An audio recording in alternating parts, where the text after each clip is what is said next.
오늘 함께 읽은 사도행전 2장 본문을 가지고 함께 나눌 말씀의 제목은 복된 죄책감입니다. 복된 죄책감. 일반적으로 죄책감은 부정적인 감정을 표현하는 말입니다. 하지만 항상 그렇지는 않습니다. 죄책감이 정상적인 관계나 혹은 생활을 방해할 정도로 심각하다면 분명 문제가 됩니다. 그러나 때로 죄책감은 사람으로 하여금 죄를 피하고 또 그 죄를 뉘우칠 뿐만 아니라 바른 길을 가게 하는 원동력이 되기도 합니다. 특히나 말씀을 듣고 읽고 지키는 그리스도인들에게 말씀으로 인해 찾아오는 죄책감은 부정적이라기보다는 오히려 성도의 삶을 정화하고 새롭게 하는 중요한 촉매가 됩니다. 죄를 고백하는 참된 회개에 이르게 할 뿐만 아니라 새로운 삶을 결단하고 시작하게 하기 때문입니다.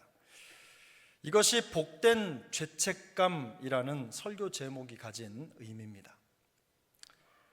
여러분은 혹시 세계 최초 하면 생각나는 인물이나 사건이 있으십니까?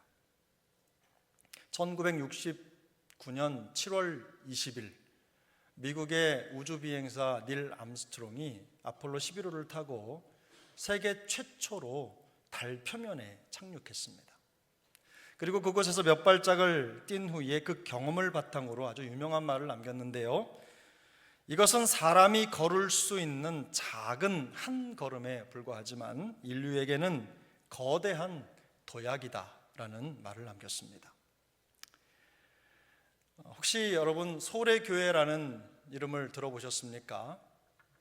지금으로부터 정확하게 140년 전이죠. 1884년 서상련이라는 분이 세운 초가집 교회입니다. 우리나라 최초의 교회인 거죠. 한국 땅에 세워진 교회입니다.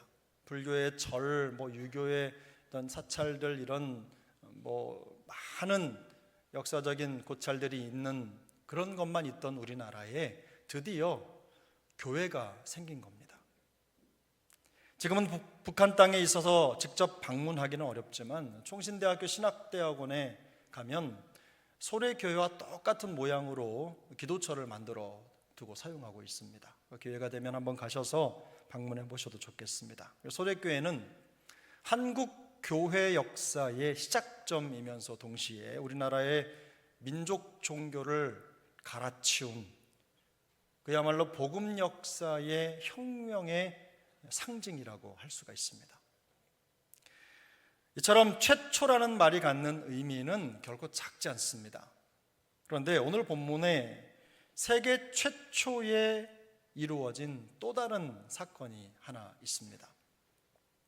본문은 과거 예수님을 3번이나 부인했던 사도 베드로가 성령 충만을 받은 후에 담대하게 복음을 선포하는 설교 장면입니다. 이 설교는 예수님의 죽으심과 부활이라고 하는 기독교의 핵심 교리를 사도적으로 해석한 최초의 설교인 것이죠. 기독교 역사의 최초의 복음 설교입니다.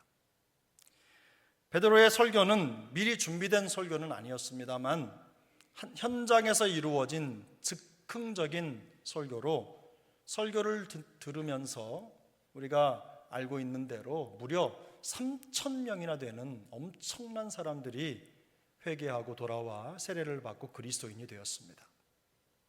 성령의 기름 부으심이 강력하게 나타난 것입니다. 하지만 베드로 사도가 설교를 하게 된 계기는 의외입니다. 오순절 마가다락방에 나타난 성령 강림 사건을 지켜보던 사람들에게 두 가지 반응이 나타났다는 말씀을 지난주에 드렸습니다. 어떤 사람들은 깜짝 놀라서 어찌 된 일인고 하는 궁금점을 가진 분들이 계시기도 했고, 반대로 그들이 세술에 취해서 횡설수설 술주정을 하고 있는 것이다 라고 말하면서 조롱하는 사람들도 있었습니다.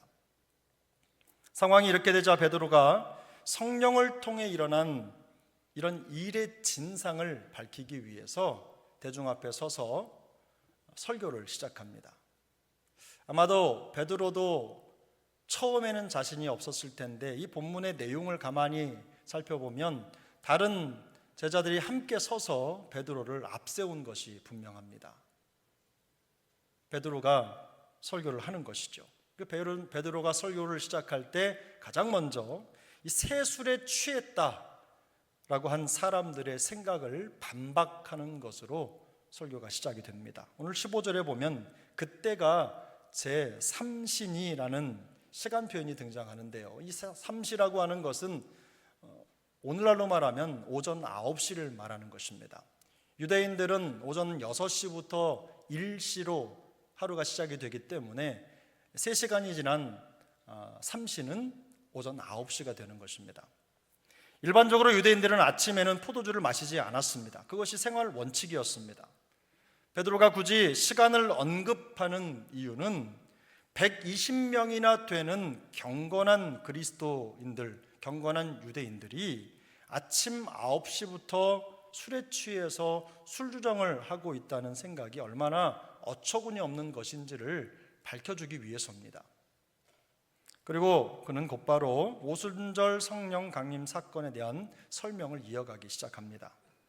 베드로는 오순절 제자들에게 성령이 부어진 사건은 말세에 내가 내 영을 만민에게 부어줄 것이라고 예언했던 요엘 선지자의 예언이 성취된 것이라고 설명을 합니다. 한꺼번에 120명의 제자들에게 성령이 부어졌고 남자들뿐만 아니라 여자들, 그리고 젊은이와 나이 든 사람, 여자와 아이들까지 모두 다 성령의 충만함을 받았기 때문에 이것이 약속된 구약 성경 예언의 성취라는 것입니다. 특별히 우리가 관심을 가져야 할 단어가 바로 말세예라는 단어인데요. 말세는 언제를 말하는 것입니까? 말세는 예수님이 이 땅에 육신을 입고 오실 때, 그때 시작되었습니다.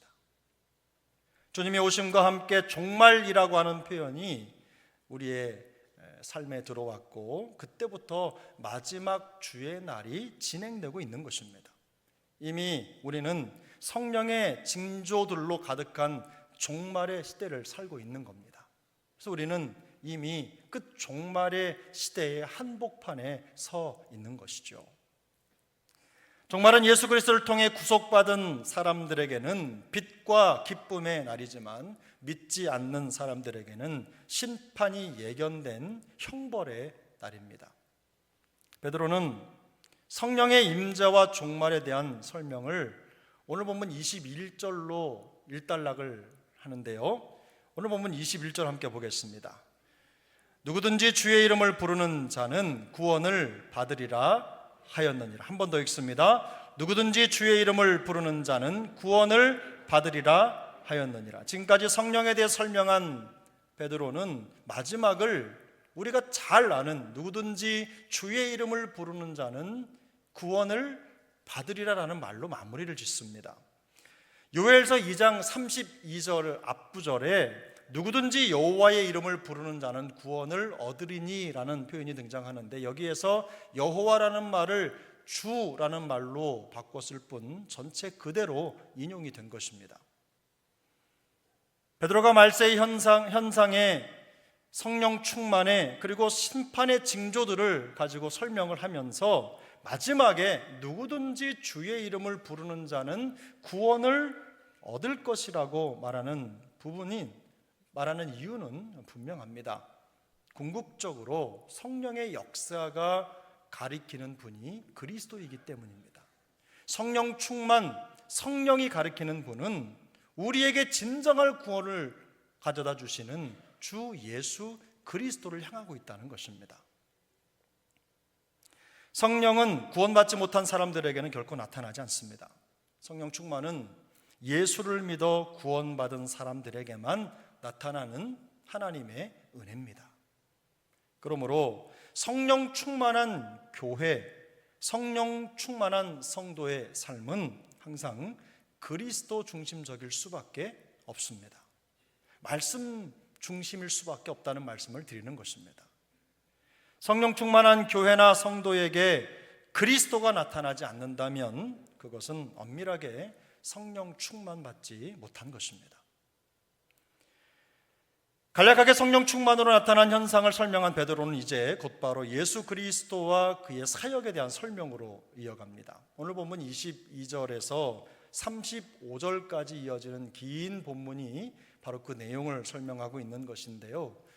베드로는 22절에서 너희도 아는 바와 같이라는 말로 설명을 시작합니다.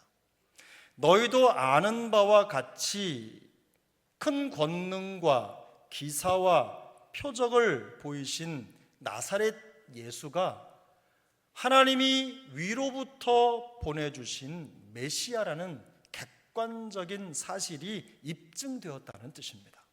너도 알고 나도 아는 사실이라는 말입니다. 그뿐이 아닙니다. 23절, 24절인데요.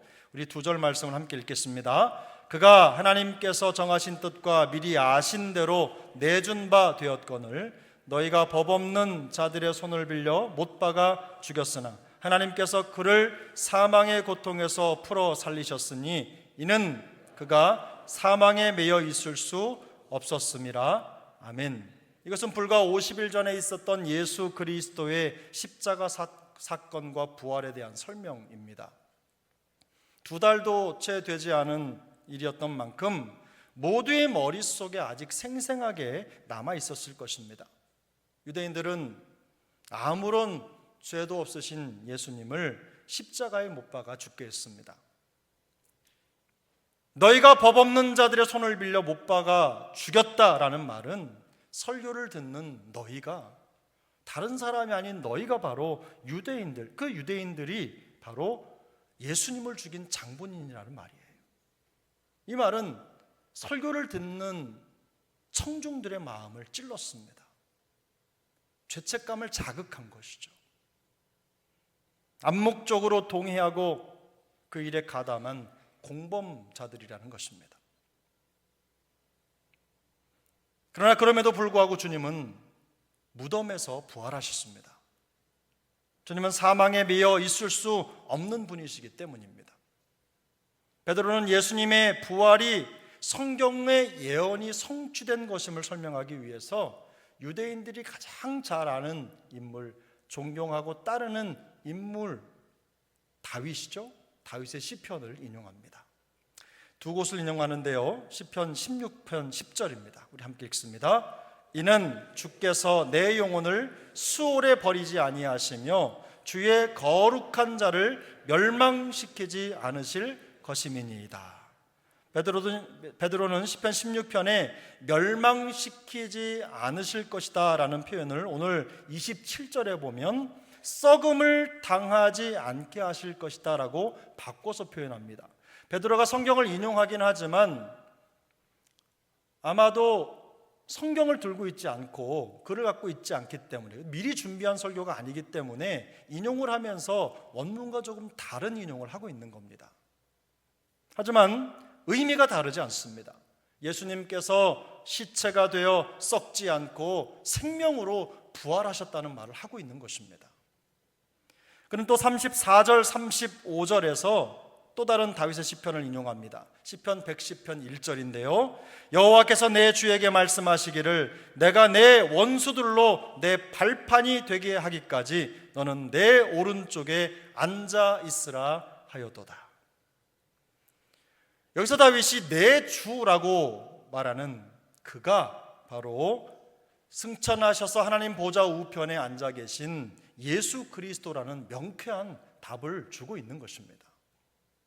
다윗은 성육신하신 예수님보다 1000년이나 앞선 인물입니다.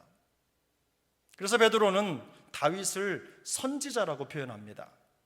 선지자로서 다윗이 메시아의 부활과 승천에 대해 예언한 모든 말씀이 예수 그리스도를 통해 완전히 성취되었다는 것입니다. 그러나 유대인들은 이런 말씀을 알고 있으면서도 진리를 깨닫지 못한 채 메시아이신 예수를 십자가에 매달아 죽였습니다.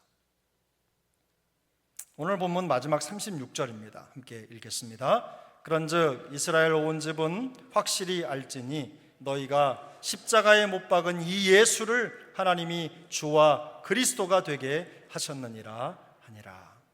아멘. 베드로는 앞서 23절에서 너희가 법 없는 자들의 손을 빌려 못 박아 죽였다라는 표현을 사용했습니다. 그리고 여기서는 너희가 십자가에 못 박은 이 예수라는 말을 사용함으로써 이스라엘 사람들이 예수님을 죽인 당사자라는 것을 부각시킵니다. 예수님의 사역을 설명하는 처음과 마지막 구절에서 예수님을 죽인 자들의 무자비한 죄를 지적하고 있는 것입니다. 이렇게 말하는 베드로의 의도는 간단합니다. 바로 너희들이 예수를 죽인 살인자라는 겁니다. 바로 너희들이 예수를 죽였다는 거예요. 내 말을 듣고 있는 너희들이 예수를 십자가에 못 박은 하나님의 원수라는 말을 하고 있는 것입니다. 실제로 그 다음의 본문인 37절은 그들이 이 말을 듣고 마음에 찔렸다라고 기록합니다. 베드로의 설교를 듣던 유대인들의 마음에 예수님의 십자가 사건에 대한 인식에 변화가 생기기 시작한 거예요. 정말 철옹성 같은 마음이 아니었습니까? 단단한 돌덩이 같았던 그들의 마음 속에 엄청난 변화가 일어나기 시작한 것입니다. 나와는 상관없는 것으로만 생각했던 예수님의 십자가를 나의 사건으로 받아들이기 시작한 것입니다. 예수를 죽인 죄책을 느낀 것입니다. 돌덩이 같은 굳은 마음이 쪼개져 녹아내리고 있는 것이죠. 바로 이 지점에서 성도의 삶이 시작됩니다. 예수 그리스도의 십자가를 자기 것으로 받아들이는 이 순간 바로 구원받은 성도의 삶이 시작되는 것입니다. 이들은 불과 50일 전에 세상에서 가장 악독한 죄를 저지른 사람들이었습니다. 하나님의 아들을 십자가에 못 박아 죽게 했기 때문입니다. 이것보다 더 구제불능인 죄가 어디 또 있겠습니까? 이들은 하나님과 성경에 대해서 전혀 들어본 적이 없는 불신자들이 아닙니다. 신앙생활에 익숙한 사람들이었어요. 하나님의 말씀을 알고 있었고 또 하나님의 약속을 믿는다고 자부하는 사람들이었습니다. 성경이 말씀하고 있는 것처럼 이들은 나름 경건한 유대인들이었어요. 그럼에도 말씀이 그들의 마음을 찔러 쪼개기 전까지 아무런 죄책도 느끼지 않았습니다. 예수의 십자가와 아무런 상관도 없이 죄책 없는 삶을 살고 있는 것입니다. 요즘으로 말하면 예수의 십자가 복음과는 상관없이 교회 생활만 열심히 하고 있었다는 말입니다. 그들은 베드로의 설교를 듣기 전까지 복음과 전혀 상관없이 살던 사람들입니다.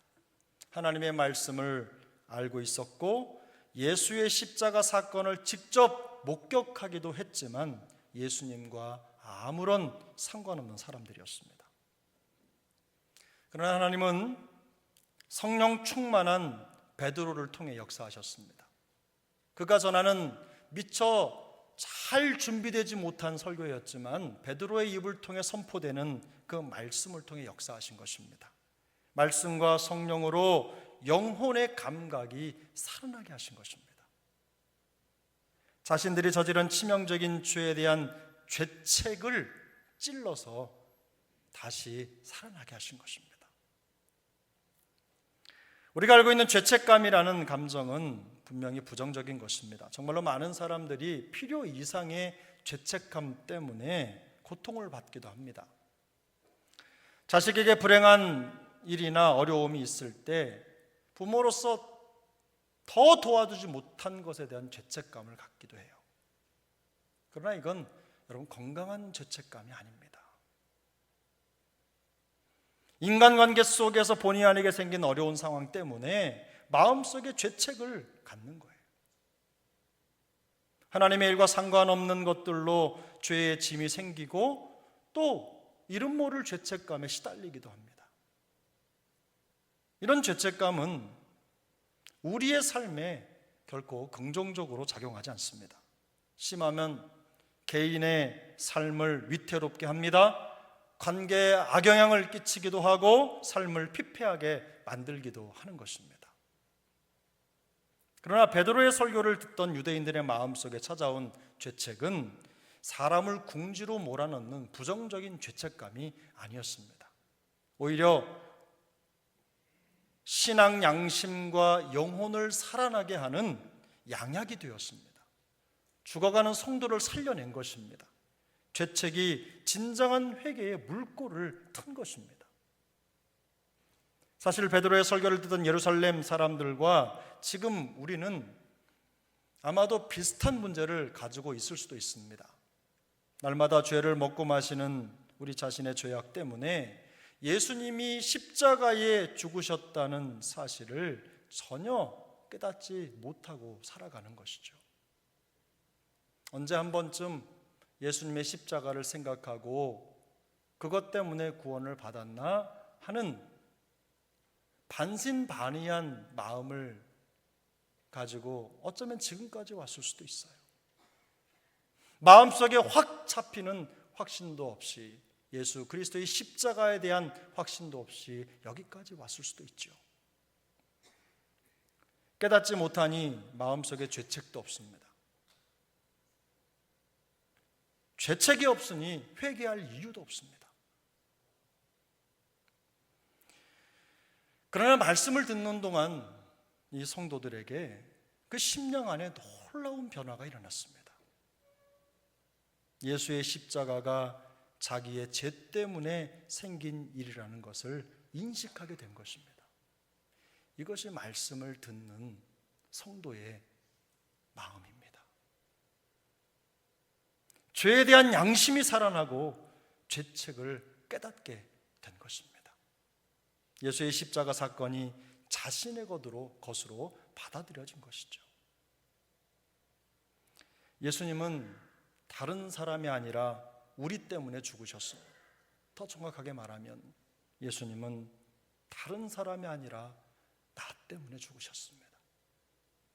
우리의 주홍같이 붉은 죄를 씻어 우리에게 구원을 주시려고 십자가에서 죽으신 것입니다.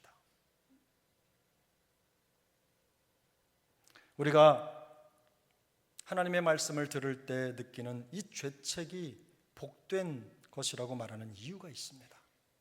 첫 번째로 참된 회개와 믿음으로 인도하는 하나님의 은혜로운 초대이기 때문입니다. 마음속에 죄책을 느끼면 어떤 분들은 교회를 안 오시는 분들이 있더라고요. 불편하니까 안 오시는 거예요. 듣기 싫은 거예요. 나 아무런 잘못도 없는데 자꾸 죄인이라고 하니까, 내 죄 때문에 예수님이 죽었다고 하니까, 살인자로 보니까 듣기 싫은 거예요. 그런데 그렇지 않습니다, 여러분. 우리가 하나님의 말씀을 들으면서 마음속에 죄책을 느낄 때 바로 그것이 우리를 은혜로 초대하시는 하나님의 음성인 줄로 믿습니다. 죄책을 통해 우리는 우리의 힘으로는 구원에 이를 수 없는 존재라는 것을 깨닫게 됩니다. 우리의 과거와 현재와 미래의 죄를 씻어주시는 예수 그리스도의 십자가의 필요성을 절실하게 깨닫게 되는 것입니다. 회개는 옛 삶의 방식을 버리고 새로운 삶의 방식으로 돌아서는 것입니다.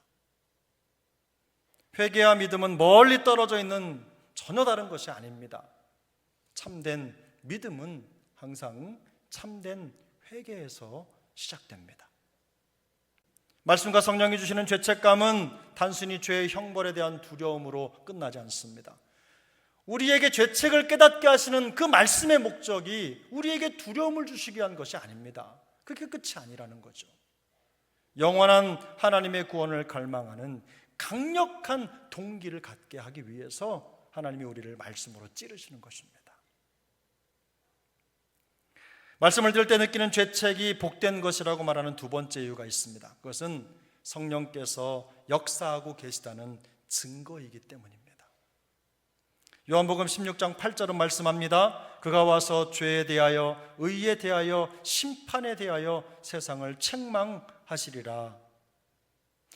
그가 와서 죄에 대하여, 의에 대하여, 심판에 대하여 세상을 책망하시리라. 성령께서 하시는 일 중에서 가장 대표적인 일이 말씀을 통해 죄를 깨닫게 하시는 것입니다. 말씀을 들을 때 죄책을 느낀다는 것은 성령이 우리 안에 역사하고 있다는 증거입니다. 성령께서 우리의 마음을 조명하고 계시다는 증거입니다. 베드로의 설교를 들을 때 마음이 찔렸다는 것은요, 그들이 성령의 조명을 받고 있다는 뜻입니다. 말씀으로 우리의 죄를 드러내시고 회개하게 하셔서 우리를 진리 안에 거할 수 있도록 인도하고 계시다는 긍정적인 신호인 것입니다. 말씀을 들을 때 죄책을 느끼는 것은요, 지극히 정상적인 반응입니다. 오히려 죄책을 느껴야 할 때 느끼지 못하는 것이 영적으로 보면 더 치명적인 상태에 있는 것입니다. 혹시 말씀을 들으면서 찔려보신 적이 가물가물하십니까? 아니면 말씀이 너무 두루뭉실해서 찔러도 안 아프십니까? 하나님의 말씀을 읽으면서 그 말씀을 듣고 마음에 새기면서 마음이 찔리는 것, 바로 그것이 내가 은혜 받고 있다는 증거입니다. 내 안에 성령이 역사하신다는 증거예요. 불편하지만, 부담이 되지만, 그러나 그런 부담과 불편이 있어야 우리가 더 정결해지고 하나님의 은혜 안에 살게 되는 것입니다. 세 번째, 말씀의 죄책을 통해 하나님의 사랑과 은혜를 더 깊이 경험하게 됩니다.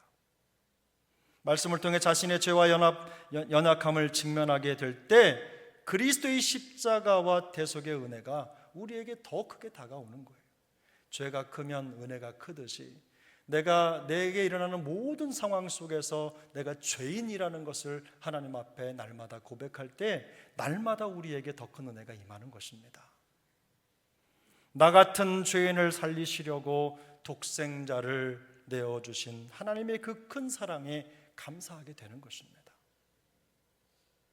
제가 항상 말씀드리잖아요. 교회에 봉사하고 헌신하고 물질을 올려드리고 하는 그런 것들, 그거 해주는 게 아닙니다. 하나님 앞에서 십자가가 인정이 되고 죄가 깨달아지면 하나님 앞에 감사함으로 드릴 수밖에 없는 것이 우리의 봉사고 재물이고 헌신인 겁니다. 그게 안 된다면 성령 충만을 기도하셔야 합니다. 그게 안 된다면 영적으로 보면 아주 치명적인 상처가 자리 잡고 있는 거예요. 말씀이 필요한 겁니다. 더 애쓰셔야 합니다. 자신의 죄가 얼마나 크고 심각한지를 깨닫게 될수록 하나님의 용서와 사랑이 얼마나 크고 놀라운지를 더 깊이 실감하게 되는 것이죠. 죄책이 은혜의 깊이를 측량하는 척도가 되는 것입니다. 마지막 네 번째로 말씀을 통한 죄책이 복된 이유는 우리를 거룩한 삶으로 인도하기 때문입니다.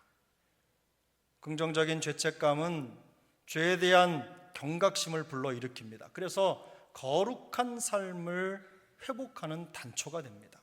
죄를 피하고 유혹을 이기기 위해서 성령의 도우심을 간구해야 한다는 절박함을 갖게 되는 거예요. 날마다 하나님 앞에 서려는 거룩한 삶에 대한 열망이 살아나게 됩니다.